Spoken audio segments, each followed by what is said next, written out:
Και δυνατά. Λέγομαι Νίκος Ζήτρος, είμαι εκπρόσωπος σώματος διοίκησης επιχειρήσεων. Ήρθαμε σήμερα εδώ πέρα και κάναμε μια πορεία μετά από απόφαση της Γενικής Συνέλευσης του Σώματος Διοίκησης Επιχειρήσεων. Αντιδράμε στο σχέδιο Αθηνά που έχει ως στόχο τη συρρήκνωση της παιδείας, το αβέβαιο μέλλον των παιδιών μας και βεβαίως τη μεταφορά της έδρας μας από την πόλη της Κοζάνης στην πόλη της Καστοριάς. Πλήττονται χιλιάδες φοιτητές, συγκεκριμένα για το τμήμα διοίκησης επιχειρήσεων. Είναι 1672 φοιτητές ενεργοί στην πόλη της Κοζάνης. Αντιδράμε σε αυτό το πράγμα. Δεν μπορεί να συνεχιστεί έτσι. Το σχέδιο Αθηνά πλήττει όλους άμεσα. Δεν έχει ως στόχο τη βελτίωση της παιδείας όπως ξαναγίνει το Υπουργείο.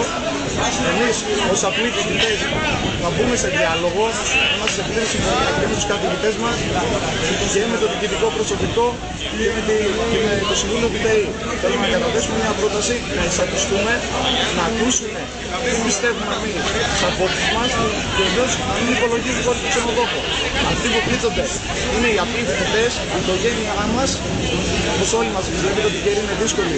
Αντιμετωπίζουμε όλοι σοβαρά προβλήματα, θα προβούμε σε κινητοποίησεις. Αυτή ήταν μια συμβολική πορεία. Πιστεύουμε να εισακουστούμε και στην κοινωνία αλλά και στο Υπουργείο επίπεδο.